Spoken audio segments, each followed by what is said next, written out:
July 20th, and we had some severe storms roll through the area yesterday afternoon and evening, and just south of here got hit really hard with some tornadoes and severe weather. So please keep those people in your prayers. All morning it has been drizzling here, and it is 66 out right now, and I just got in from pruning tomatoes, and I figured it'd be better to do it now while I have the few minutes to do it, because once the sun comes out and it warms up again, they're gonna grow like crazy. So I got that all done, and since it's so cool, I thought it would be the perfect day to roast coffee. I've actually been out of freshly roasted coffee for, well, since before we started the high tunnel. It's been so hot that I haven't really wanted to do it in the house and or outside, and it does make a little bit of a mess. And so you know, after working on that in the heat, I just have had I've had the desire for the coffee, but I have had no desire to roast it. And so I have been drinking Folgers for the past few weeks, and so I have so many people who ask me about roasting my own coffee that I thought I would bring you guys along and show you how I do it and how simple it is and how it's something that you could easily do at home. So when I'm roasting coffee, this is what I usually use. A hot pad, a popcorn popper, I'll explain more about that in a minute, a colander or a strainer, a wooden spoon, and the coffee beans. Now I source my beans from someplace local. They actually were just a few miles up the road closer to town. They're called You Roast 'Em, and they recently have new owners, and they moved to about 45 minutes away. But they have fresh coffee, fresh green coffee, and they have fair trade Ethiopian, which is really important to our family. And and it's a great company. So this is what we use. This is what our green beans look like. And they are online and they'll ship to you.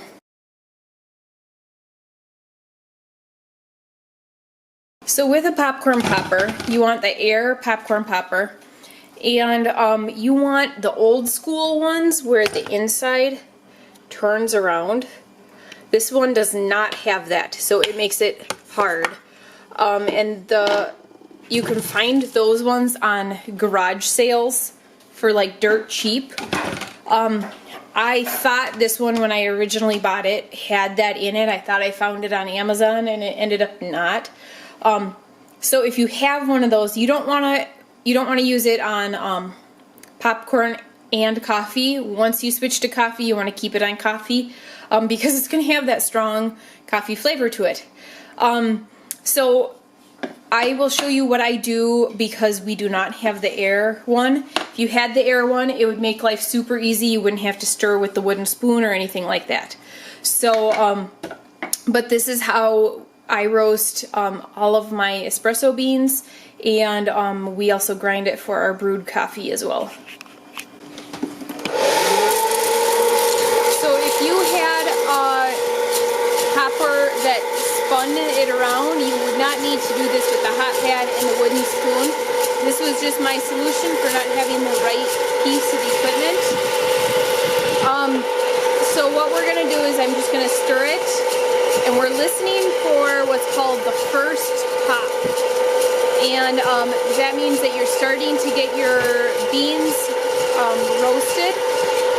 And then what actually we're looking for, since we're doing espresso, is we're looking for the crackle or the second pop. Sometimes it's called the second crack or second crackle. And that is going to mean that we have a nice dark roast with all the oils coming out. If you were just doing this to drink, like I like a medium roast to drink, I would do it shortly after the first pop or crackle. And as you can see here, all these little husks are coming off. It's almost like with rice or other, like wild rice, you know, the husks come off and they have to blow off. This is in Ethiopia. They actually are doing this over on a pan on an open fire. Oop, there's the crack. There's the first crack. So that's a very light roast.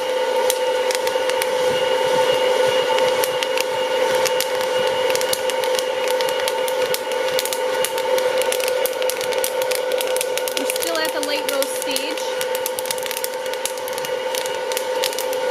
We're getting a little darker. You can see it's smoking a little more.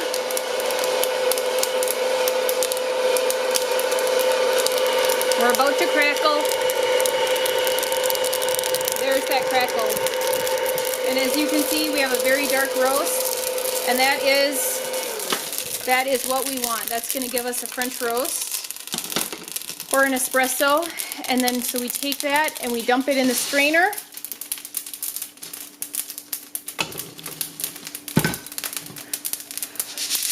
We can shake it a little bit. If there's any husks in our strainer, we can just blow them off. You could take a fan or a hairdryer too and blow it off. I always like to just let it sit for a little bit. And then we have this mess.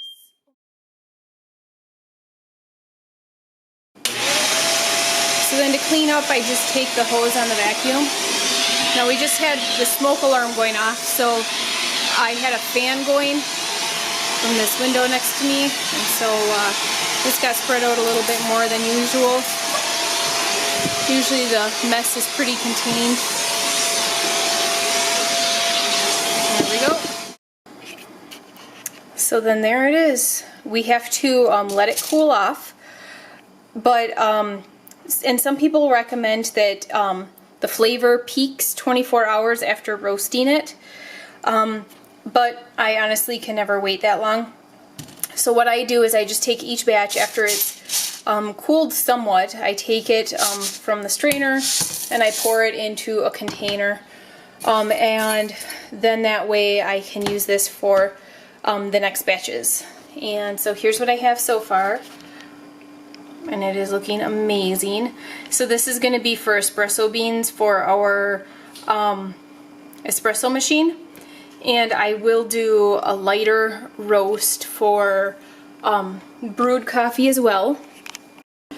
Now in Ethiopia, where coffee is actually founded, coffee is a very integral part of their lives. They will actually have what's called coffee ceremonies, and so if you go to somebody's house or anything like that, any special event, anything of importance, they will have what's called a coffee ceremony. And most people have coffee ceremonies daily. And what they do is they have an open fire, and you know, in the more urban areas of Ethiopia, they'll have like a little,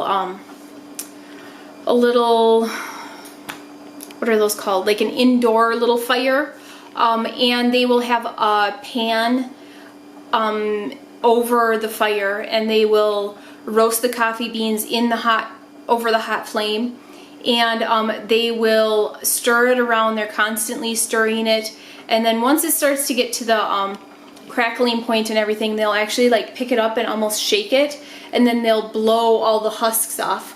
But then they take and they grind it up into a super fine powder, and then they put it into the jabina, which is like their coffee pot, and pour boiling water in there, and then that gets put also on the fire, and let it boil. And so this was kind of, when we adopted Beck, this was kind of our way of bringing an Ethiopian an Ethiopian custom into our house and into our lives, and it just has kind of stuck since. We do have a few other ways to roast coffee beans. We have done it over the stove, and we have a clay pan. It's still in storage from when we moved 3 years ago, but it has all these grooves in it. It's really cool. I do know that they make coffee roasters. Those are a few $100s. And so when this popcorn popper decides to kick the bucket, we might invest in one of those, or we might just search garage sales for a different popcorn popper.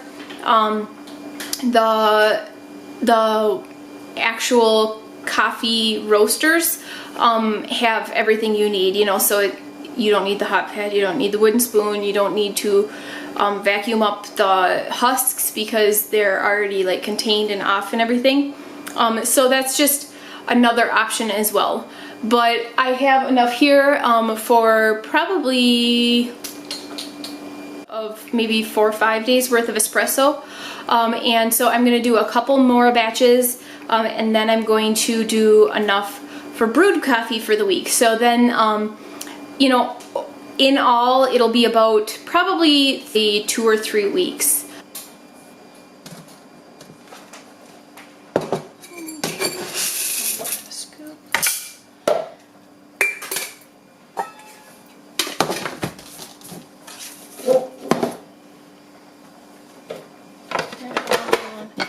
Spoon fluid in, put my hot pad on.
There's a medium roast.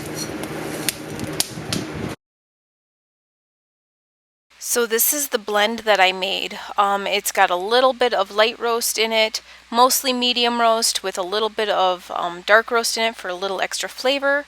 And this is what we will grind up and use for our brewed coffee. Overall, I did quite a few batches, and we had 2 pounds for the espresso roast, which will go in our espresso machine. And for our brewed coffee, I ended up kind of going overboard, and we had almost 2.5 pounds. If you have any questions about roasting your own coffee, leave them below in the comments section and I will get back to you. And as always, thanks for watching and we hope you subscribe.